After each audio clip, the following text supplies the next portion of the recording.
Hello and welcome back, listeners, to the Allegendly Podcast, where me and my co-host get a mystery topic coupled with some mystery facts, and it's our job to figure out which facts are real and which facts are fake. My name is Alex, and with us always, it's Joe.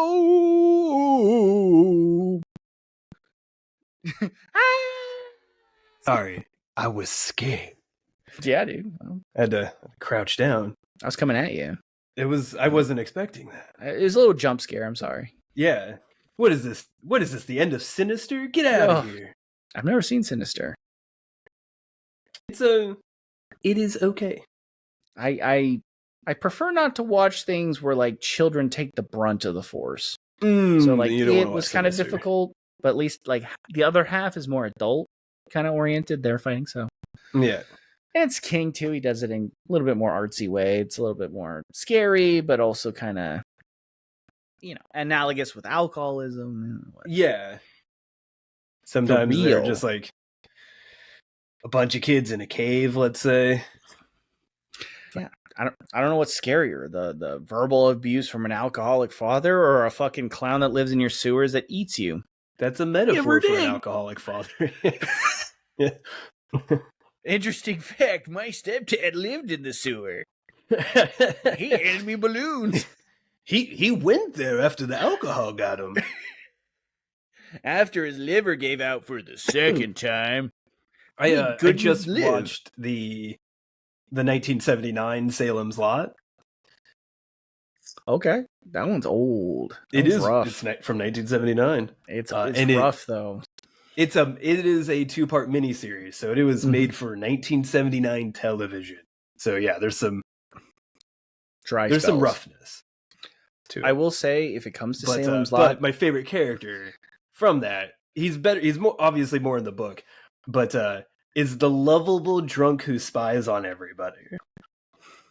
And he just have one. He's just this old guy that's just drunk all the time, and he's just like, well, I know someone's boinking the wife down that rod.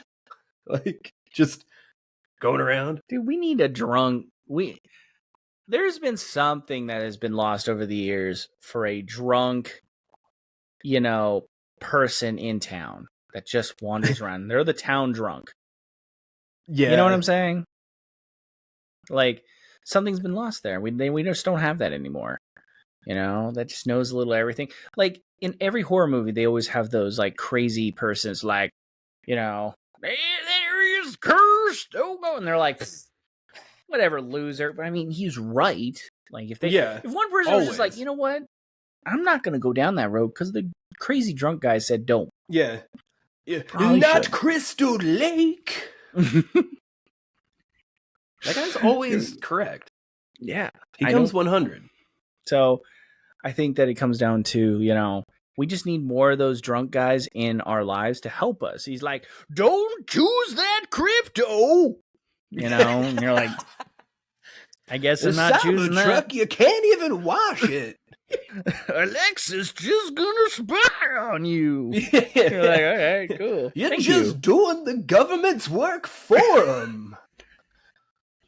You don't have to let those cops in without a warrant. Remember, on all websites, reject all cookies. Microsoft will never reach out to you and ask you for personal information. I'm like, all right. Thanks, Drunk Fred. Yeah. Remember, the IRS will mail you. Thanks, man. Well, so yes, we need more of those drunk people in our lives. Don't believe it. The crime statistics have been padded. They're at all-time lows. I'm waiting for the one that is just truly drunk and crazy. You know what I mean? He's just out there. He takes a swig and he's like, COVID numbers were overinflated mixed with flu numbers. I'm like, all right. That is crazy. Hey, look, I'm just asking questions. Just questions. Like, okay, Phil. I was on the Rogan podcast. Someone's got to know the truth. Joe Rogan was very interested with what I had to say. Oh, really? Can we bring that up? Oh, look at that. Look at that. Oh, would you look at that? So yes, if we could have more drunk people, that would be a net positive. But I fear the introduction of more drunk people like that may lead us down the road of scary movies. So maybe it's best we just kind of wash it out. Don't have those guys here. We don't run into like Jason. Yeah, I think it's all, excess in moderation. Oh, that's true. So maybe the guy that's like, maybe has a drinking problem, but he looks pretty productive. Yeah. You know what I mean? He still he's wears not a homeless. tie for some reason. He's not homeless, yeah. Yeah. And well, he's he may or may not be homeless, but he dresses like he's going to work. Yeah, he's polished that turd, is what you're saying. Yeah, yes. So, well, we have a podcast today. I've been explained that it might be horror adjacent. I believe they prefer the term sex worker. Damn. Sex worker horror adjacent. Oh, horror. Oh, what? Well, I was like, first thought I had was like, what is that? Franken. What is it? The zombie sex worker. It's like Frankenhooker. There we go. The movie. That's a real movie. Obviously. Like, people don't like, no, listen. People are going to think I'm talking about some pornography. It is a real fucking movie. Sure. You've never heard of it? You're a cinephile. I've never heard of Frankenhooker. I have now. Thank you for... Yeah, well, go look it up. Apparently, it's a cult classic. It's along the same vein as, like, Rocky Horror Picture Show and stuff. They've covered it even on, like, Dead Meat. Or I think they're planning on it. Yeah, it's a movie. Okay. I believe you, God. I'm not fucking... Oh, look, I'm not here to kink shame. You do you, baby boo. It does sound like a fucking weird... Yeah, okay, well. Anyways, horror adjacent. It's where I pay a lady to throw me into a pond. They throw me into Camp Crystal Lake. Yeah, she dresses as a peasant with a torch. Yeah, she puts on a hockey mask. Teaches me a lesson. We have a fake machete. I take it back. I have seen this movie. Yeah. You are this movie, Joe. I live this movie, man. So yes, you ready to get to the podcast up and see what we got going on? Does Frankenhooker have high heel boots? Pretty sure she does. There you have just it. Stated a fact about the legitimate movie that I totally believe you about. All right, here we go.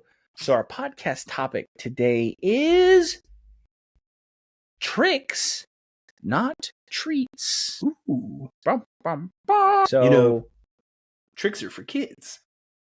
I'm pretty sure treats are for kids as well. That isn't the slogan for the cereal.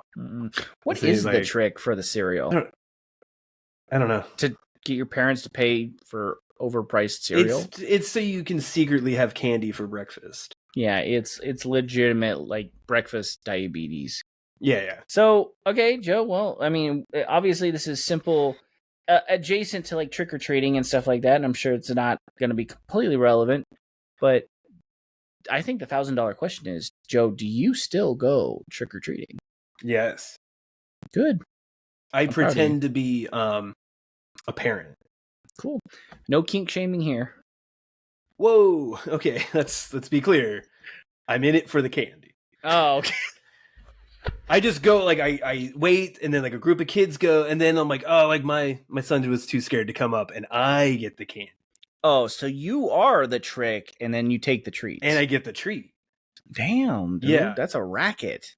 Mm-hmm. So what do you do you if gotta they... wait for a big group of kids, too, because, like, parents can't keep a track of everything. So I'm like, oh, yeah, no, I'm with these, totally, yeah. Dude, I don't, yeah. I mean, and then I'm like, and then I get 1 or 2 pieces of candy that I could have easily gone to the store and bought because I'm an adult. 50 cents. I mean, that's good to pocket that, right? Like in today's economy, right? I could have we have to hit our candy, intake. Yeah. For this year. It's kind of like hunting, right? You hunt and then you have meat for the rest of the year as long as you have proper storage for it. I do freeze all my Snickers. Yes. We get 6 pounds of candy and we just eat that throughout the year. Yeah. Our candy budget is non-existent because we don't need it to be. Exactly. We're just being fiscally responsible.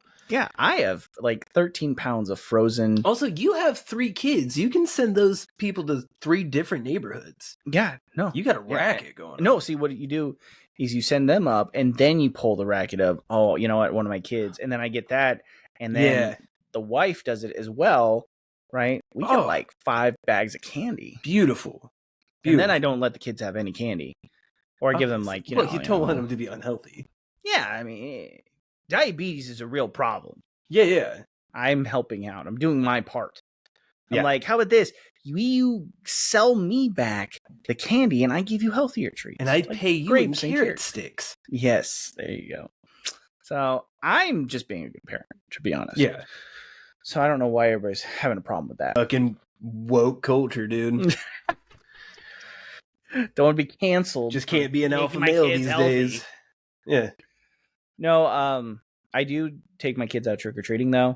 It is kind of weird experience to be on that side, right? It's fun. I've a little behind the curtain. I've gone with you on a couple of occasions trick-or-treating, and I am childless. Yeah. So it's very weird. I don't know that. But I'm there for you. You're like your the moral uncle. Support because it's absolutely hurting cats. Yes, it is hurting cats. And I don't know, it's kind of fun to be a little, to be the adult on that side, watch the kids run up and have a good time, getting candy and stuff. The youngest will dress as I think the year you were out here, she dressed as Gizmo. And there was Gizmo and then there was Freddy.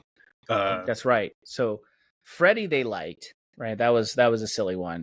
But they dumped candy for Gizmo. Oh, Gizmo was adorable. Yeah. She would go up and everybody lost their shit. Every 10, every other house, it was like, don't feed her past midnight. Don't get water on her. And it was like the same fucking joke. And we'd always laugh and be like, oh, I won't. And then we'd walk away with way more candy than we needed to. Yeah. Because, parents dish out. I remember that year after a while, it was us holding the bag and she would just go up and get the candy. Because she could, that bag was heavy. Yeah, she could. Yeah. I mean, it was a workout, right? So the bag weighed more than she did. Yeah. So we just deposited it in and she'd run ahead and God, we hit and houses. Then, we got to raid the stash before she did. It was great. Oh yeah. While she's not looking. Pink Starburst. Please. Dude, there's so many. The kids are so picky now. I remember us as kids, we weren't picky. We'd eat the garbage. The milk duds. Dude, as long as it didn't have coconut in it, that was my only. That's my only thing. But I tell you, each year I'd try a mound if I got one. I'd forget that I disliked that, and I'd click, and then I'm like, oh no. See, for me, it's mint. As long as it doesn't have mint in it, I'm good. Mint is the candy of the devil. I saw some mint Oreos the other day, and I almost picked them up. Don't do it. Why? When you have pumpkin pie Oreos. I did have some pumpkin pie Oreos. See? The superior option. I'm just saying, it sounded refreshing. I didn't get them. It just sounded refreshing for a minute. Mint Oreos is like the divorced dad of cookies. It's just sad. It's alone. Nobody really wants to talk to you. It's gross. Right. It smells good. It's trying too hard. It's trying. Yeah. Yeah. It has a problem that it's not addressing yet. Yeah. He's being positive about going back to a 1-bedroom apartment. Yeah, that's what mint Oreos is. Yeah, I get it. Because it feels bad. It secretly knows that other people, their options are, they can have mint Oreos or real Oreos. And they know most people are going to gravitate towards real Oreos over mint Oreos. So, we got our trick-or-treats out of the way. You ready for number 1? Does Frankenhooker get paid extra to step on my nuts? Yeah, they do. That was an admission of guilt, Joe. I'm just taking that for now. All right, here we go. Fact number 1. Legendary satirist Jonathan Swift once published a fake death prediction for a famous astrologer and ruined the guy's life. I'm going to go with, Who's Jonathan Swift? The famous satirist. I don't know if I know him. Do you know? So we're literally just kind of making a guess I mean, He was, satire is it feels a little bit higher brow comedy than like slapstick. It depends on the definition of satire, but yeah. So, I believe proposal. A modest proposal. The writer just texted me. So you remember that one? A modest proposal. Yeah, it was the sequel to Indecent Proposal. And then, that's the sequel, or no, the prequel to just The Proposal. Yes. Mm-hmm. Yeah. No, if you don't remember, just for the audience's sake, there was a pretty popular published work. It was a short story, I believe, called The Modest Proposal, in which the satirist, who apparently is Jonathan Swift, said what we need to do with this country is like homeless and people that are discarded from society is we make them useful. We turn them into useful things. So we cut them up to make sure we can eat them. We tan their skin to make clothing. We turn them into, like, use their bones to turn into furniture, right? Because if we can take homeless people, green. Yeah, if you can take homeless people and make them useful, right, to standard us normies, right, then, society will be a better place, right? But, like, that's the satire part. It's just an absolutely horrific thing to say while also being like, guys, it's gonna work out in the end. Yeah, it's exposing society, right? I'm pretty sure Trump has read The Modest Proposal and thought that was a good idea. Yeah. Mm-hmm. And he's like, guys, it's on the cover. It's a modest proposal. Yeah. Not even big deal. Right. I'm pretty sure that's actually what my lawyer calls all my prenups. So what if he has a copy of Modest Proposal and you see like the name Jonathan Swift like scrubbed out in black Sharpie and then Donald Trump written there? He's like, I wrote it. I'm a genius. Yeah. I'm just saying, dude, fucking this is not too far off from some of the shit that is being passed right now. Yes. They're like, collect him at the border, turn him into hats. We need more hats. Who doesn't love a good hat? They made the most famous hats ever, the MAGA hat. Or as Elon Musk is pushing now, the MAGA black. Dark MAGA. Dark MAGA. Oh my fucking God. It's even worse than that, yeah. Dark MAGA. It's a black Make America Great Again hat. He thought he was cool. Yeah. The Dark MAGA. Dark MAGA. Oh. So, okay. So then that and writer... I thought the Dark Tower was long.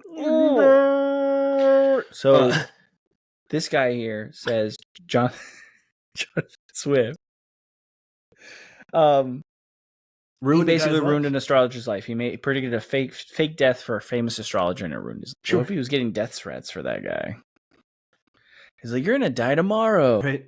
Because you won't overturn the election. I'm not saying I want it to happen. I'm just saying it's gonna happen. Hey, look, I just go with what the American people want. And apparently, they wanted to hang him up. They wanted him dead. Died like a dog. Look, I just proposed a modest proposal, and that was a noose. Dude, how do you he could totally get away with it. He's like, he could just say he's an astrologer. If he's doing the same shit and he's just trying to make them look stupid, he's like, I'm not even fucking guessing. I'm just reading the stars. You're going to die. Yeah. Right? Because most astrologers are just full of shit, right? Like, unless this is real. I mean, look, are all white women between the ages of 27 and 42 full of shit about the stars? It's a lot of Who's shit to say? I don't want to brag. I do. That's astrology, right? I am getting that one. Yes. Or is that astronomy? No, astronomy. No, astronomy is the stars. It's the real. Yes, yeah. It's like the science. Astrology. Yeah, I get that shit. I'm not gonna lie though. I currently have a psychic in the family. Oh, tell me it's cute and it's like your little kid. I wish. Oh, I am related to. Is it a white lady between the ages of 27 and 42? Yeah, she's older. Oh, she's been an she's been a psychic for a while now. She's in the game. Oh boy. Yeah. So all right. I don't want to say that the power runs in the family, but But the I can predict possibility is there. I can predict that this question is right. Ooh, I was thinking the same thing. Dude, I'm getting Whoa. a letter that starts with a T from you. Is it true? Is that true? Am I getting true? True? I was feeling true. You know what? I'm sorry. It's a gift and a curse, if you will. I bet it's a lot of weight. Mm-hmm. A lot of weight to carry. It's a lot of weight to carry. I use it responsibly, though. Good. That's good. I like to hear that. Yep. So, I'm gonna predict this is true, and I don't even need your input on this because it is true because I'm a psychic. You know what? Can it be a prediction if we already know? Yeah. No, it can't because the universe has already spoken. No. That's what I always say. I always say this when Pisces in retrograde. Yeah. I always say that. This is not the first time you've used that lingo, and you've used it so confidently. I'm feeling like your own astrology sign weekly. I know what month I was born in. Yeah? Yeah. Well, no, we're different though. I'm an Aquarius, and I think you're a Pisces? I am a Pisces. That's how I knew to say Pisces. Yeah, and it's weird because we're like in October. I don't know if this even counts. So Aquarius is the better sign. I do know that. It does have its own song. Here's the thing, though. We all know that astrology is full of shit. But the Chinese zodiac is pretty on. Fucking you're the snake, baby. Yeah, you and I. Just yes, my favorite Nick Cage thing I'd ever seen in my life. He was accepting an award. I can't remember what award it was, but he was accepting an award, and he's telling the story. He's like, back in the day, I found out that I was a dragon in the Chinese zodiac, and so I decked out my entire apartment. I had a dragon, everything. I had a dragon coat, I had a dragon robe, and I painted my walls in dragons. And then I found out the Chinese year started out in February, and I'm actually a snake. I'm not gonna lie, that's the most snake thing he could have done. I was like, I get you, Nick Cage. I knew I connected. Okay, here's a hot take. You ready? Every snake that learns they're a snake is disappointed that they're not actually a dragon. I was disappointed until Harry Potter. And I was like, see, being a snake could be cool. And then J.K. Rowling talked, and I was disappointed again. Yeah, and once you figure out that she's a dragon, that's when you're like, it's worth it. Mm-hmm. Yeah, to be a little bit less. She might actually legitimately be worse than most. Honestly, Slytherins. I think she's she's the real female snake, dog. Man. Yeah. Damn. Is there a dog sign in Chinese zodiac? I thought there was a dog, but I could be wrong. I think there is. I don't know if you noticed. There's an looking ox. at me. Not Chinese. Shocking. I know. But so, as long as you're in line with this prediction, fact number 1 is true. Yes. All right. Then we're going to go true on fact number 1 that the legendary satirist Jonathan Swift once published a fake death prediction for a famous astrologer, and it ruined the guy's life. 3, 2, 1. Bam! It is true, just as we predicted. Look at that. Thank you. The power is real. It is. And like I said, it's a gift and a curse. I see many things. They don't always come true, but for the most part, I'm pretty accurate. Yeah. Yep. Some call that guessing, but we call it interpreting. It's actually educated guessing based on what the universe gives me from context clues. An educated wish. So it says here, at the end of the 18th century, shoemaker turned astrologer John Partridge made his living reading the stars and making terrible prediction in almanacs, including when notable people would die. Jonathan Swift knew Partridge was a con man and had a not-so-modest proposal for the astrologer. Have a little taste of your own medicine. In January of 1708, under pseudonym Isaac Bickerstaff. That's a pretty good name. That's a pretty good name. He's a satirist, true and true. That was a little snarky. That was a little bit more snarky than satire. That's pretty good.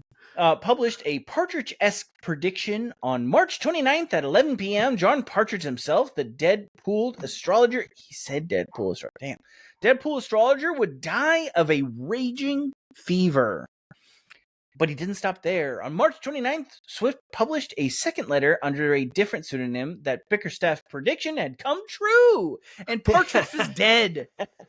The letter was picked by the numerous papers and published alongside with this Swift-penned eulogy. He made a eulogy for this mother. Okay, hold on. This is getting ridiculous. This went to epic level. It says here, 5 foot deep lies on his back a cobbler, starmonger, and a quack, who the stars in pure goodwill does his best to look upward still. Weep, all you customers that use his pills, his almanac, or his shoes. That was his eulogy. For the next few days, when Partridge went out into public, people would stare at him with alarm and confusion, some surely convinced they had seen a ghost. An annoyed Partridge published a response insisting he was still alive. But Swift retaliated, claiming the rebuttal was a fake. Per Wikipedia, quote, Partridge's intense unpopularity among church supporters, those whose deaths he had falsely predicted, anti-Whigs, and those who felt his astrology, quote unquote, was in reality quackery, kept the hoax going long after Swift finally dispensed with it. Partridge reportedly suffered from the effects of the hoax for the rest of his life, end quote. The Jonathan Swift prank successfully discredited the astrologer enough to make him quit publishing garbage predictions in almanacs. Well played. Guy was just trying to make a living. In the 1790s too, that's just like the perfect. You could just say someone died. Here's the thing: no one could fact check that. We think this is so funny, right? But in reality, what this is, we have an elitist writer going after a blue-collared worker turned social media figure. Like, who's just... We're laughing, haha. Let's be real. He was just trying to make a living, you know? And just asking questions. He was just asking questions, and I feel like he was The guy went after him. He used his own power to literally say this guy died. Probably disrupted the guy's entire family life, right? You know? Just saying, dude. You know. It's a horror story. You're right. You could publish anybody died. You're like, President dead. Beautiful. And everybody's like, oh my God. Yeah, I want to see how far they go, because, like, what is that? The War of the Worlds? Right? They did a radio show? I want to be like, United States is no more. Publish it in, like, National Enquirer and see how many people are like, it's over. We're now Chinese citizens. Yeah. China buys America. You might be able to get pretty far. I think I will. Honestly. There are sovereign citizen and flat earthers all over the place. Yeah. I can definitely convince some of those fucking dumbasses that... Yeah, you could convince some of those people that their reality is real. Oh, no. I'm like, we're flat earth, and technically it all emanates out of China. We're all Chinese citizens. See how far that gets us. I might actually turn some flat earthers off of flat earth if I am able to kind of wrap that in kind of a logical bubble. Yeah. It all stems from that area. I'm not trying to say all flat earthers are racist, but I'm sure the overlap of that Venn diagram's pretty good. It's a pretty circular Venn diagram, right?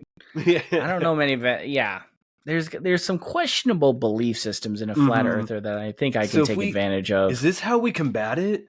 We try to convince them that they're a different race? Yeah, or just convince them something like, racist. No, the world's round and I'm white. Yeah. Yes. We just solved the flat earth problem. Oh, now we just got to come up with a good theory on it. I think that's pretty good. Somebody call this Jonathan Swift guy up. He'll figure it out. Yeah. Yeah, just give him a ring. I'll write him a letter in one of the newspapers. He'll get it.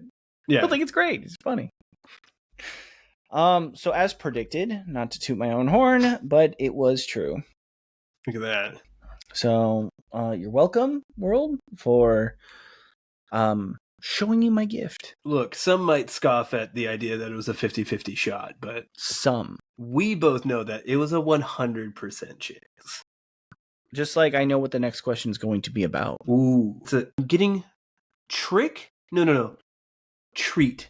I believe it's a treat. You might be correct on this one. I'm getting a message from the past. Oh, Tricks are for kids. So, Joe, you're back. Good. It was a wild ride. We need a crystal What did ball, I miss? dude. Yeah. We need a crystal ball. All right, here we go. Fact number 2. In 1749, a duke and an earl made a bet. Advertised something patently impossible for a person to do, i.e. fit a man inside a wine bottle. And gullible crowds will show up anyway and pay good money for the privilege to being made a fool. What happened when they tested this out? So it's kind of like that movie Trading Spaces. They made like a ridiculous bet. It sounds like fucking rich guys made a bet, right? You can advertise something that's absolutely going to be crazy and people still show up, which is dumb because people would, right? I think today people will still show up. If you put enough time, effort, and money into something, like if I'm sitting there and it's just like, Sunday, go to the monster truck rally. We're going to bring to life Godzilla. Yeah. Right? And it's like, this is not a prank. We found the bones and we're going to reanimate the mythic monster. Yeah.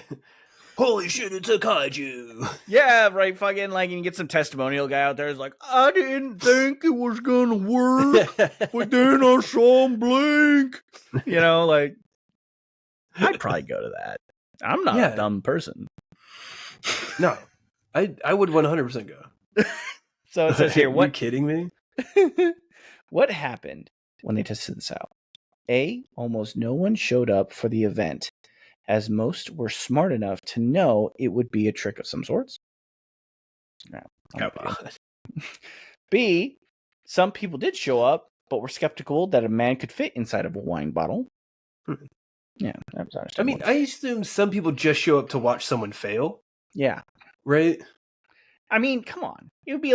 This is fucking 1749. I mean, that's why you went to Evel Knievel, because you're like, he might crash. Yeah, like, I would love to sit there, pay for somebody to be like, I'm fitting in this bottle, I'm doing it. And you're like, I'm not going to do it. Falls off the stage, dies. Like, it's a great show. Yeah. Or C, a playhouse full of people eagerly showed up, fully expecting to see a man fit himself inside a wine bottle. And when they realized they were tricked, they rioted. Ooh. What do you think? I'm getting something. So many. Oh, so many rioters. What do you see? Oh, I'm getting a date. January 6th? So many people. So many people rioting.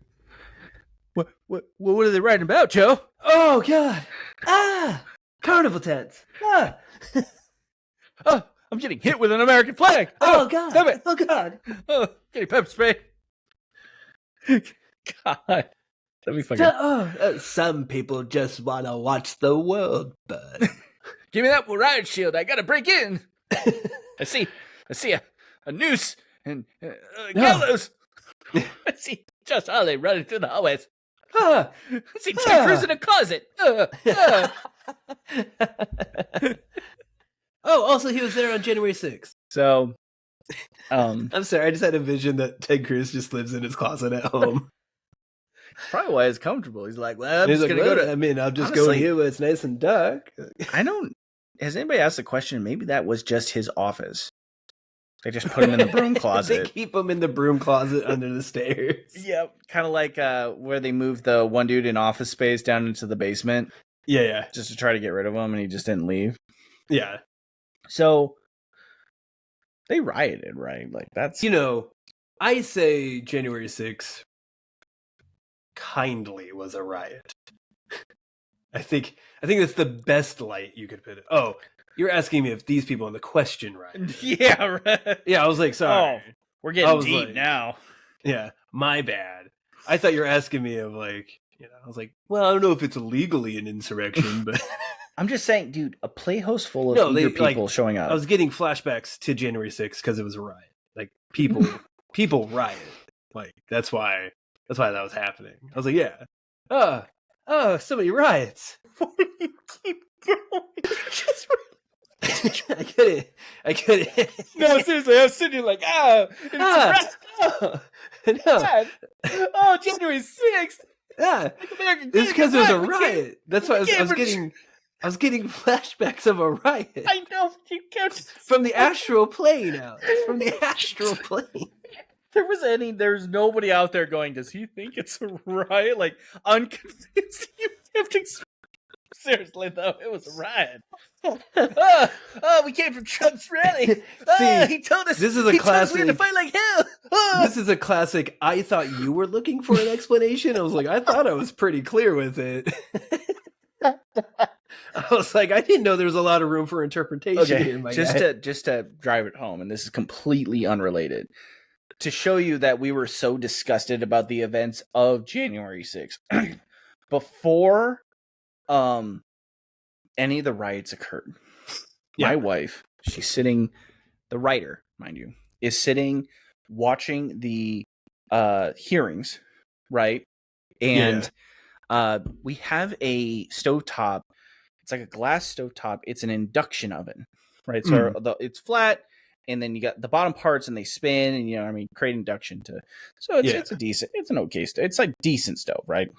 Yeah. And the second that fucking Ted Cruz stood up like a big dork and was like, I object to the certification of elect. Or it wasn't that. It was like, anybody objects? And then Ted Cruz was like, I do. And everyone's like, my God. My wife fucking slaps the fucking countertop or the induction. It cracks the whole thing. She split it. It was just like, wham, just. So that was all before the riot. So we were pretty adamantly against it. And then basically what's funny, and it's her birthday too. January 6th is her birthday. So we're getting our forever ruined. Oh, dude. So when they're rioting, right? We're getting texts and calls from our more conservative family members. Happy birthday. Dude, Hunter, I hope this is a great birthday for you. So, and it just stoked that fire. Oh my God. While they're bashing it, like Ashley Babbitt's being wheeled out after getting shot. And fucking my parents were, have a happy birthday. Hope it's a great day for you. We're like, hope it's a great birthday, like it's a great day for America. Yes, America. God, dude. All right. I hope your cake gets carted out like those people. Shit. Joe organically brought up all parts of my birthday. Salem's Lot from 1979. So Salem's Lot came out in 1979. That's also when she was born. So Jan 6. So every aspect of the writer's birthday we've talked about. New. God, I got a feeling. Psychic, dude. Fuck. Maybe I'm not the psychic one. I knew this podcast was going to happen today. If we go back into every psychic decision I have made, what if you're reading my mind and agreeing with me? And I think I'm just psychic. Whoa. Mind fuck. That's like Inception, dude. I'm doubting at least half of the things I know. Dude. What if, hear me out. Okay. What if this is in an insane asylum and then there's another world where we're in a video game? And then we're in a coma in the game. But it's all like a metaphor, man. Yeah. All while we're doing if we're doing that, why are we doing the podcast? Why can't I imagine being a billionaire? Because you have morals, dude. I put my own limitations on it so I don't get bored with the infinite time that I have. You just, that wealth should be spread among the people. I get it. Good for me, dude. I'm proud of myself. I put bumpers on my life so that I can experience it, Ain't nothing wrong about dreaming about the middle. Ain't nothing wrong with that, dude. No.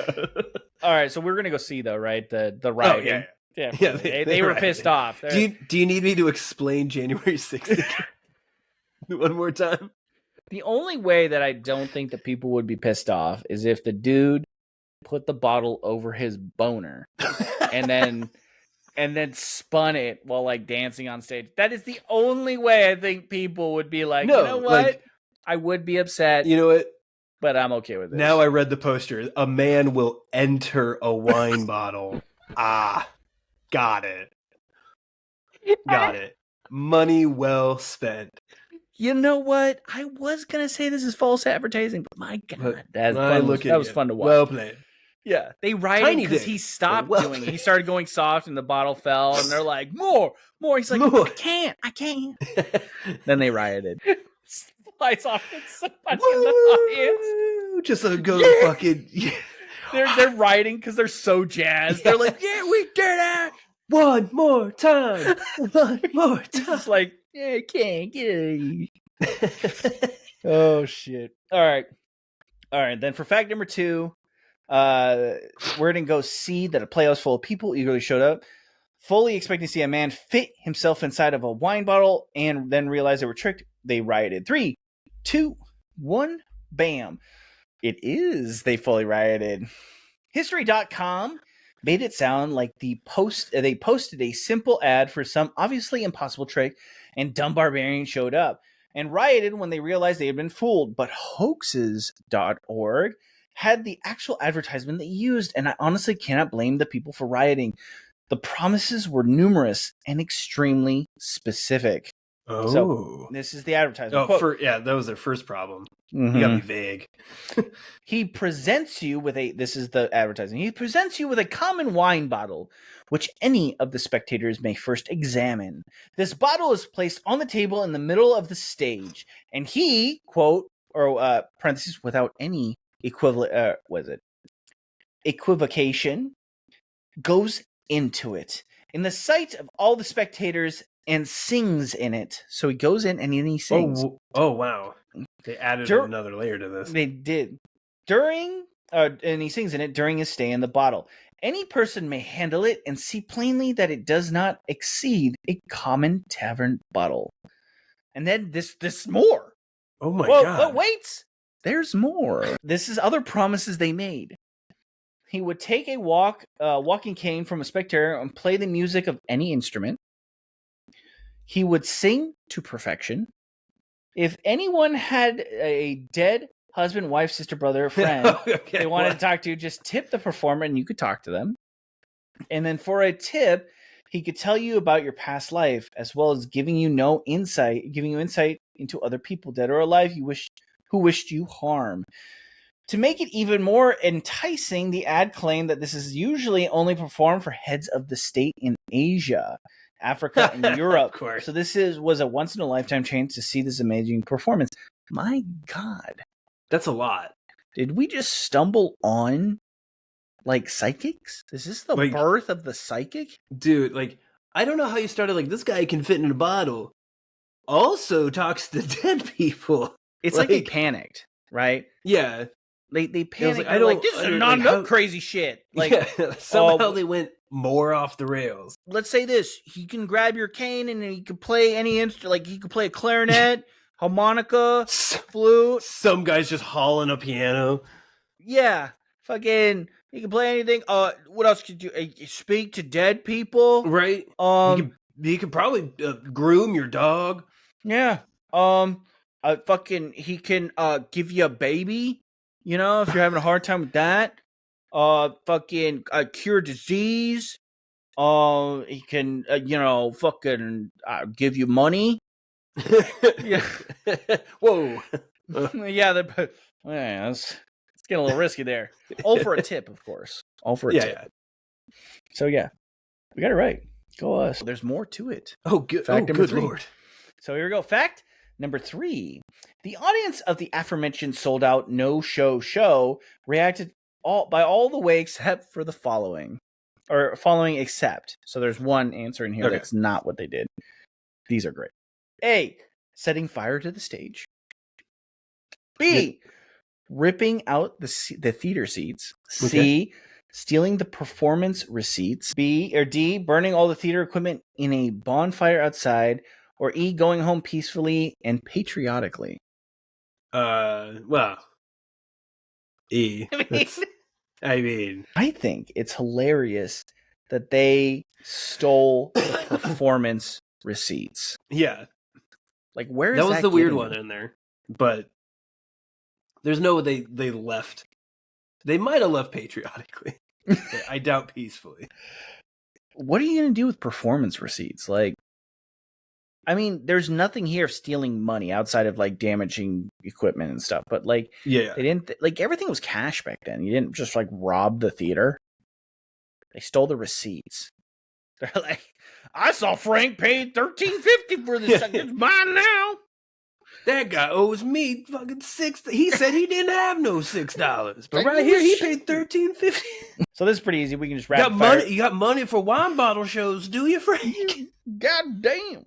I thought this show was gonna have a wine bottle go into a man. Right. Boy, was I sorely disappointed. Yeah. If I knew if I was gonna have to talk to my dead wife, wouldn't have come. Get Frank's wife on the horn. Right. You now, doing I've seen the wine bottle. I saw the wine bottle trick back in Bangkok in my sailor days, so I was pretty excited. Yeah, it was gonna be a good show. All right, well, we're just gonna go E because that's obviously the answer, right? Yeah. Unless the writer's pulling the fast one, which would be legit hilarious. So we're gonna go E, that they went home peacefully and patriotically. 3, 2, 1. Bam! They went home peacefully and patriotically. So let's read what they did do. The hour arrived. The audience waited on bated breath. Then 15 minutes went by and still nothing. Then 30, then 45. After waiting a full hour, the audience got restless. Men stomped their canes. People booed and hissed. An event organizer warily took the stage and apologized, assuring them that if it did not start in 15 minutes, everyone would get a refund. So, made a promise about a refund. To cut the tension, one man jokingly yelled out, if you all will pay double, I'll fit myself into this pint glass, which made everyone. But 2 seconds later, someone threw a lit candle on stage. What? Okay, so to cut the tension. All right, so wait. But 2 seconds later, someone threw a lit candle on stage, and all hell broke loose. The crowd rioted, and did all the righty things previously listed, including making off with the box that had all the receipts in it. In a fun plot twist, no one knew who set up the prank. A local prankster, Samuel Foote, was initially suspected but ruled out. The theater owner, John Potter, was also named as a suspect, but swore that he had no direct contact with the person who made the arrangements and did not know who it was. Plus, he had been ready and willing to give everyone refunds had the writers not stole the box with all the receipts in it. That's the craziest part. Okay, wait. I think this was all a big giant setup to steal the box office. Yeah. Can we That's put the joking aside for a second? This is weird. They only had to wait a little bit. And the prank was going to be, haha, you guys all wasted your evening. That was the prank. Right? They were going to get their money back. It wasn't like guy came out and like was like, doo, doo, doo, doo, doo, you know, and put it, you know what I mean? Like, he didn't do any of that. It was just like, oh, guys, like if he came out instead of staying 15 minutes later, right? He was just like, hey, everybody, sorry, the show's not going to happen. Here's a refund, right? Just come see me and I'll give you a refund. Yeah, he would have had a bunch of angry people. Maybe a fight or two would break out because people are angry. But at the end of the day, go home. He was ready to give refunds, and then somebody was like, fuck it. Just I think someone put together that there was a box of money just sitting there. But it was and the receipts. Like, fuck it, throw the candle. No, but see, it was the receipts, though. So he couldn't give the refunds because he doesn't know who bought what. Right. So the person that sold the receipts, dude, somebody's grandparents, great-great-great-great-grandparent had a hilarious story. Yeah, I walked in and I saw the receipts and I was like, I can get the refunds of everybody. That's how I started the oil company we run today. Yeah. And that's when I became town drunk. Guess who fit the wine bottle? Guess who didn't need a job anymore? I'm still cashing out those receipts today. I've been turning in a receipt a week for 35 years. That's right. I'll get this theater company. I live off of me. receipts and Boone's Farm strawberry. There's more. It wasn't until years later that someone spilled the tea. It had been set up by two noblemen, the Duke of Portland and the Earl of Chesterfield, as a test to see how gullible the public was. Moral of the story, they fucked around, but the only thing they found out is that when you funnel your transactions through an LLC, you can fuck around without finding. No, to be fair. Well, they learned a valuable Capitalism's lesson. the real problem. Here's the thing. I think they actually learned a pretty valuable lesson. And this might be the liberal in me coming out, but they learned that if you overpromise, underdeliver, even if you have an intent to setting everything right back to square one, the population's gonna fucking eat you alive. Yeah, it's not gonna that doesn't even it out, right? No, yeah. So like, they better fit a dude in a bottle, or they're fucking gonna get their shit burned down. Right. But then again, it was the Playhouse that suffered, not the Duke is just like. Yeah, they probably weren't even there. They probably read about it the next day in the paper. What if they covered up Okay, so what if somebody approached them and they said, hey, I can fit myself in this bottle, put on a show, I'll make you a shitload of money. And the Earl and the Duke and the Earl were dumb enough to believe him, gave him money to put on a show. And then years later, right, after all this shit, they don't want to say they were conned, right? Oh, yeah. So they're like, oh, we put it on. Oh, no, we just thought poor people were stupid. We had an intention to give their money back, but poor people being poor people. But, like, what if they were, like, legit conned? Like, fit myself in a bottle, you just give me up front, $500, and I'll go put it up. Full show. I think we just came up with another movie. Congrats. Historical fiction, and it'd be amazing. The Prestige 2. It still has all the cast. Hugh Jackman. Yeah. Oh my god, Hugh Jackman and fucking Christian Bale are the Duke and Duke and the hero. And then Christian Bale as the twin is the fucking scam artist. I can fit in a barrel. Fit in this fucking wine bottle. It doesn't matter. I learned the contortion techniques from Asia. Ever since I chopped off my 2 fingers, I can fit in this bottle. I deboned 70% of my body. I can turn into a liquid. I'm the jelly man. They call me Odo. They call me Joe Jelly Man. I sleep in a bucket. Sleep in a bucket. Oh, damn. That wine bottle's actually mine. That's actually my beach house. Oh, no. She said they were the first game developers. Yeah. They fucking sold everything and they delivered nothing. Or at least they deliver it. I mean, it would be different. The game developers, it would be like it would be like a scam. So they'd come in, they would say, hey, we're going to fit a guy in a bottle, right? People show up. They're like, hey, I'm so sorry to do this to you. The performer needs more time to get ready. We'll show you in 2 years. We have to put it on hiatus. Okay, so people leave. They still don't get their money back. They show up to see the guy go into a bottle 2 years later. And the guy's like, check it out. It did it. Right? And then people get mad. And the developers are like, I don't understand. Whoa. We delivered exactly what you wanted. Yeah. Sure, it was 2 years late. 2 years late, and the guy didn't fit his whole body as though you promised it. And God, dude, that's exactly what it is. Fuck, I'm getting all triggered. All right. Fact number 4. In 1957, the BBC aired a fake news segment about women growing spaghetti on bushes, which generated hundreds of calls from people wanting to buy spaghetti bushes. Why do I know spaghetti bushes? It's from something. It's not from it's from a story, like a cartoon. Is there a cartoon that has spaghetti bushes? Spaghetti like a kids show that we grew up with? I don't remember why, but I remember. Are you Hey Arnold or something? Are you saying spaghetti bush is like the word is in your head, or is the picture of a spaghetti bush in your head? It's the picture of a spaghetti bush. Are you sure it's not the spaghetti monster that was an argument against organized religion? No. So there was Wait, what? You never heard of this? So What are those words you just said?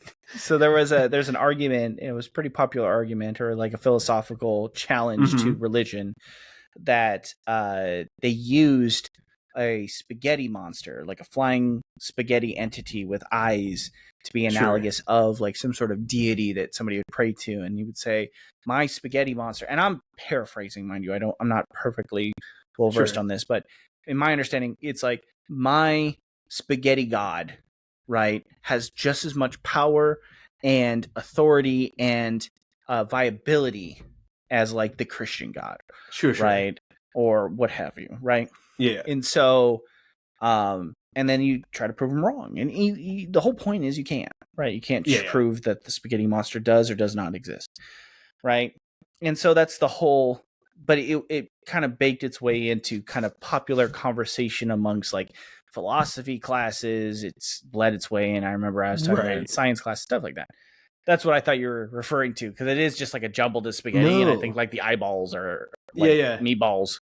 I don't know. It's like, no, I can't remember if it's like a Treehouse of Horrors or Hey Arnold or something. I just remember, or All Real Monsters or something. Like, I can't remember.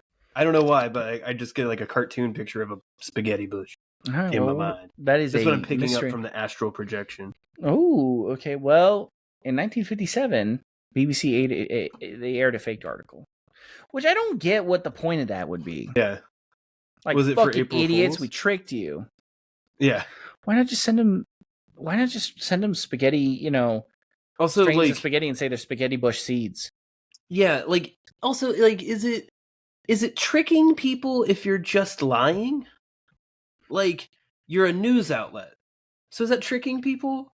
Like, if people believe you, is that a trick, or did you just lie? Like, yeah, like which law would you have broken? It's probably willful, harmful lying is what I would say. Like, it's they're probably trying to play it off as a prank again. Most of the time, I think but it's like, no, like, if you sold if me people a package, trust you for information, and they believe the information with spaghetti bush seeds, and you guaranteed these would grow.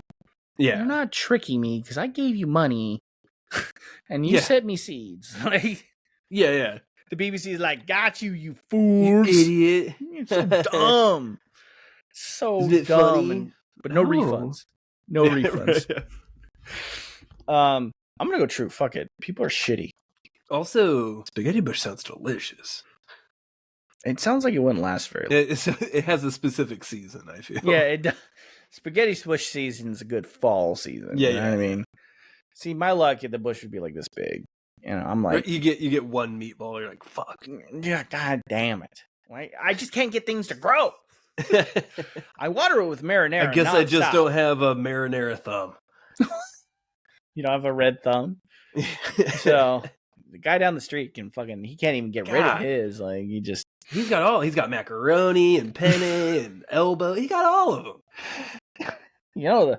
I don't know how he does it, but he's got ravioli too. Like, God, he says he's trying a calzone hybrid, and he's got a pizza tree. You know how they make pizza trees, right? You take the pepperoni here's bushes. The thing about it, like, it's like an apple. You gotta graft it. Yeah, you graft it together and you come up with pizza. You got the pasta plants and the bread plants and cheese plants. Put it all together. Yeah, get a pizza tree. God, we would have been really good in like the 50s. Like 1700s to 50s is our prime. I could make shit up like that. Oh, dude. Just disappear with like $100. Yeah. Like, thanks. You could 100% just be a complete buffoon and make a career out of it. Yeah. I guess it's like podcasting in that way. It really is. I'm going to tell you what cryptos to invest in and what proteins to eat. That's right. Fucking, you want alpha energy, bro? Yeah. Take this wolf testosterone.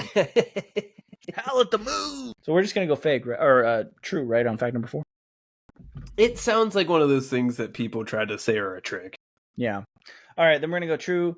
That in 1957, the BBC aired a fake news segment about women growing spaghetti on bushes. 3, 2, 1. Bam. It is true. Oh, God. They went even farther, though. Oh, God. They showed pictures. They like have people picking like the spaghetti plants. Right? See, this isn't a trick. That's not a trick. No, that's not okay. You didn't trick anybody. That's your one thing you get. You know what I mean? Is pictures. As long as there's a picture in the paper from a trusted news source. Yeah. You know, it should have a, this is funny. This is satirical. Right. Yeah. So it says here, an April Fool's Day prank, a big time news. Did the question say it was on April Fool's Day? No, they said they just did a prank. Oh, okay. All right. Like if it's on April Fool's Day, then okay. You give it more flexibility? What is April Fool's? April 1st? You said, well, it is April. Okay. I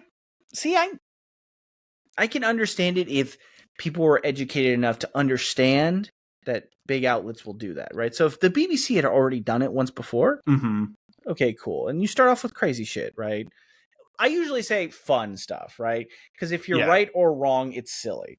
But people, like starving people in the streets in Europe was like, this is it. This is our one chance. If this spaghetti plant is real, I put our life savings and send them forever. Yes, I can cultivate it, and I can feed family spaghetti while we get back on our feet, and then we get a My little house note was back. bombed in the Blitzkrieg. Yeah, finally it's turning around. Yeah, you send your life savings into the BBC. You get back a note saying, "Sorry, there is no plant. Thanks for the money." Yeah, thanks for the war donation. Yeah, thanks. This will buy plenty of bonds. Yeah. God. Man, so, I'm back. Okay, I'm back on it not being that a trick anymore. I went on a real roller coaster ride there. Fuck it. So it says here, news broadcaster told British audiences that the annual spaghetti harvest was great this year. A featured footage of women plucking wet noodles out of the bushes and laying them in the sun to dry, or eating them immediately in a bowl of delicious homegrown spaghetti. From BBC, quote, Mr. Dimbley explained how each year the end of March is a very anxious time for spaghetti harvesters all over Europe, as severe frost can impair the flavor of the spaghetti. He also explains how each strand of spaghetti always grows to the same length thanks to years of hard work by generations of growers. End quote. The Great British Spaghetti Harvest is believed to be one of the first times TV was used as a medium in a prank. So it didn't happen before, really. Right. And so that's kind of shitty of them. Kind of. Somebody was very, very relieved. Yeah. And well, think of what you would be, too, if you're reading this shit and you're like, my bitch wife said she makes the spaghetti fresh every day. And now I know I don't see a spaghetti plant in the house. I don't go outside and see a spaghetti plant in my yard. Yeah. Where the fuck is she getting the spaghetti? She's not making it. She's buying it from somebody. She's stepping out with the spaghetti man. She's getting spaghetti from the spaghetti man. She always says Tom down the street has a green thumb. Fucker. Oh, God damn it. You're right. The spaghetti man's got game. Spaghetti man. The spaghetti man can. Spaghetti man can. Who can take some mozzarella? Put it in a spaghetti man can. The spaghetti man can. Oh my God. Oh shit. Well, ready for last fact, my guy? Spaghetti man can. The spaghetti man can. All right, here we go. Does Frankenhooker charge extra for electric shock? No, she does not. Oh. That was quick, and I knew the answer. I guess I'm not ready for question 5 then. All right, here we go. Fact number 5. Every single previous fact was entirely made up by me, and none of it is true. Well, that would be really mean. But she also quotes Wikipedia. She had pictures, Joe. There's pictures in this podcast. Yeah, and quoted articles. Is she fucking with us right now? She's 100% fucking with us right now. You can make pictures out of ChatGPT. I know. Yeah, but like, why would she do that? That just defeats the whole point of the entire show. No, the whole point would be there has to be one true. At least one. But this could be the rest of them. But we answered all the other questions, like assuming higher. They were either true or false, and not like that the question themselves were fake. What even is this podcast? I don't. What is this? This is. I'm not gonna lie. The writer thought this would be funny. She probably was typing it up, thinking it was hilarious. This is an existential crisis now. This is a Jacob's Ladder situation. This I feel like I need fucking some drugs to get by. Yeah, like I need to hit a heroin just to calm down. Look, man, we entered in good faith thinking that all these factoids were, facts or not, Like, I don't even know what to believe anymore. Am I real? I don't like this. I don't like this at all. I don't like this one bit. This is just not a. This is not a game. I'm telling you right now. This question better be false. Or, it won't be the last mention of January 6th. You know what I'm talking about? It might be a candle thrown on a stage. I feel like, this might be a trust issue now. Yeah. She picked a button. Right? And if this comes back false or true, it's gonna rock my worldview. I'm not gonna be I'm not gonna feel great about this. I might, put a whole hiya on the episode, and this one won't see the light of day. I think our only recourse is to go false and pray to Jesus. That it is or in your case, I'm just hoping Pisces in retrograde right now. Dude, fucking, is it in retrograde right now? I have no idea. Well, then why would you pick up? We should not even do a podcast when Pisces is not in retrograde. You know what I mean? We need to wait for the retrograde and get all our podcasting in. I'm kind of scared. Yeah. Are we gonna do it together? Can you help me with it? I mean, I can't. Just pretend. Click. Just pretend. There. Yeah. Oh, okay. I feel comforted. Right. We're gonna go false for fact number 5 that every single previous fact was entirely made up by me and none of it is true. 3, 2, 1. Bam. It is false. Oh, okay. Oh. All right. And save. You're welcome, people. You're actually going to see this episode. I mean, it was funny because the writer I know is probably cracking up. But this was exactly funny for one person. Yeah, we were in crisis mode. I was like, wait, this what? is the writer went straight Jonathan Swift on us. That was brutal. Yeah, fucking. I'm like sweating, bro. We would have to call into question every episode. Literally. I need to lay down after this. Fucking. I need to do some seriously rethinking. We've earned a frozen Snickers. That's what's going on here. Some Snickers. We got bonus too. Hopefully that's real. Rug pull. She's like, psych, got you idiots. The bonuses were fake. Fucking morons. All right, here we go. Optional bonus. Oh, and actually, too, for the record, we did get a 5 for 5. 5 for 5. Fucking. Oh, shit. It came in hot. Optional bonus. There's a cricket that looks like a mole. It's called a mole cricket. What? Is this like a snipe situation? Is this? I don't know what this has to do with treats. Unless they're delicious. This might be something she's fucking with us. A mole yeah, right? I don't like this. I don't like this power the writer has found. Yeah. It's like we're pawns in her game now. Just I feel like just I'm a puppet. Yeah. On some strings here. You're a marionette. She's making us dance right now. How do we cut the strings, Joe? How do we take back the power? I don't know. We just have to play her game. She's like Jigsaw right now. Holy shit. She wanted to play a game today. You're like, want to play a game? And we're like, oh, fuck. Yeah, true or false, okay. Donnie Wahlberg. So, I don't know. I'm going to let you've been psychic this whole time. What do you think? I mean, a mole cricket. Why would a cricket look like a mole? Maybe it's got like tendrils in the front. You know what I mean? Sometimes it's the most minute details. Like, right. Its eyes are right here. Oh, it's a mole. Maybe it's got like flat feet or something. Maybe it doesn't look like anything. It's just like brown. It's a brown cricket. Right. Looks like a mole. It's Halloween. I'm gonna go true. I'm gonna go true that this monster exists. Okay. I'm with you. Optional bonus, we're going to go, there's a cricket that looks like a mole. It's called a mole cricket. 3, 2, 1. Bam! It is true! Ooh. Oh, we got 6 for 6. 6 for 5. Hold on, just... Oh, you feel that?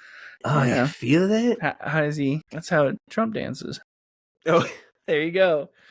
Singing a YMCA. Well, YMCA. You see that video of him listening to Ave Maria at the fucking town hall?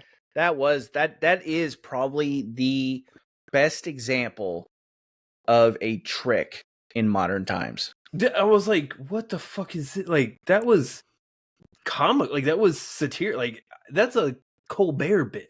What was the what's his name? He did Jim Carrey played him a Man on the Moon. Who's that real? Andy Warhol. Andy Kaufman. Andy Kaufman, Warhol's artist. So yeah. That's a bit that Kaufman. That's a Kaufman-esque bit right there. Like, I'm not going to do a town hall meeting. I'm just going to listen to music. Well, he did for 40 minutes. I think he did 2 questions. Yeah. And somebody passed out for heat or exhaustion or something. Yeah. So then they waited a little bit for them to be get up and leave, and he just played music afterward the whole time. He's like, for like 40 minutes. We don't want to talk about whatever. We don't want to ask questions. Yeah. And then they just listen. We don't want to put a guy in a wine bottle. Seriously, I could if I wanted to. Also, who the fuck was playing the music? Who was like, yeah, okay, I'll play the music? The DJ. They could just not have played the music. DJ's getting paid, dude. Payday. Fuck. He's like, you want Ave Maria? Great. Fucking Don Jr. was just in the back, like, oh, finally, my dream. Just fucking coked out Kid with Rock, Spotify. Ave Maria, let's do it. Yeah. So here, I'll show you the. Oh God, I'll show you the mole cricket because the writer says this is one prank from God herself. I can't decide if it's horrifying or adorable. Ooh. I think it's more adorable, actually. Look at it. Oh. He's like, I don't want to hurt you. I just want to be a mole. It looks like a best friend in an anime. It does. Like, it's something that sits on your shoulder, and it's like, hey, what are you doing? Little known fact, Jiminy Cricket was a mole cricket. Dude, it would have worked out, I think. What's its back leg situation doing? I can't even... It's like what's any of that situation doing? It's being adorable. This is all right here. This is adorable. This probably is horrific. Its thoracic area is probably like a mess. What is happening? It's like, oh, when he jumps, it looks like he's jumping. He looks like he's jumping off a trampoline. He's like, woo! Wee. That might not be jumping. That might just be him being like, look at me, trying to be big. I'm gonna get big now. Yeah, I'll chase off a praying mantis. Get back, you. I think God's prank in this is telling the mole cricket that it's like useful to this world. That's the prank. Sad mole cricket. I don't have a purpose. It's your purpose is to be a mole cricket, and that's really important. Okay. Oh, it's like, God damn, I just fucking told that mole cricket. He thinks spaghetti grows on trees. I told it to. I know I'm God, and he should be able to trust me. But you know that fucking prank. Idiot! He didn't know it was April Fool's Day. The writer says it looks like they're wearing welding gloves. All right, I got this for you. That's a pretty shoddy weld. Let me fix that. Yeah. Careful, that's hot. You got to be trained professional to be able to hold that. God. Well, I am happy to report this might be. I think we got like an 8 out of 5 one time, so that was probably our best. Yeah. But this is one of the best. This is it's a true one too. We truly went 5 for 5. Yeah. And then got the bonus. So we did true on every question. Yeah, because that's the rules. You can do true on everything, but one has to be true. Because you can do false on everything else. One question has to be true. Yeah. Damn. We did Look it, at us. dude. Look at us. Did you think we'd be here? I didn't think we'd be here. Look at us. Oh, raking in the dollar. All right, dude. You want to close this one out? There you have it. That was yet another spectacular episode from the Allegendly Podcast where we crushed it. We projected onto the astral plane, and it spoke back to us. if you want to follow, because we only got a couple more. We only got a couple more spectacular episodes. I don't know why he's dancing. What is he doing? What is he? Who's playing Ave Maria? I'm doing Trump. Sorry. Spectacular episodes can't last forever. There's only a couple more. But if you want to join us, feel free to follow us on the YouTubes and wherever you find your podcasts. Follow us on the TikTok at Allegendly. And if you'd like to email all copies of Frankenhooker to Alex, email those to allegendly.podcast@gmail.com. And until next time, we'll see you around. Dude, we'll trick and treat you around. Ooh. I'll treat your trick. I'll put your trick into a bottle. Also, if you have pictures of a dude in a bottle. Yeah. That trick in a bottle situation sounds a little Cosby, you know? A little Diddy-esque, a little little roofie situation. Don't worry, I put a little trick in there for you. A little trick in the bottle. In the bottle. Cosby's America's Town Drunk. Oh, God. Yeah, but the Town Drunk should be a little bit less rapey and a little bit more fun. Kind of fun. Yeah. Bill Cosby's like the social police. He's the guy that comes in you should trust. He's like the preacher in a lot of horror movies, you know? You should trust him, but then you realize he's the one that summoned the devil. Like, you know, give or take. It was all for you, Damien. The devil and the baby and the baby and the mom. Yeah, look at me on the just snoop some skiing. Oh, the 666 in the head and the shave. Wow. Gonna grow up to be Sam Neill.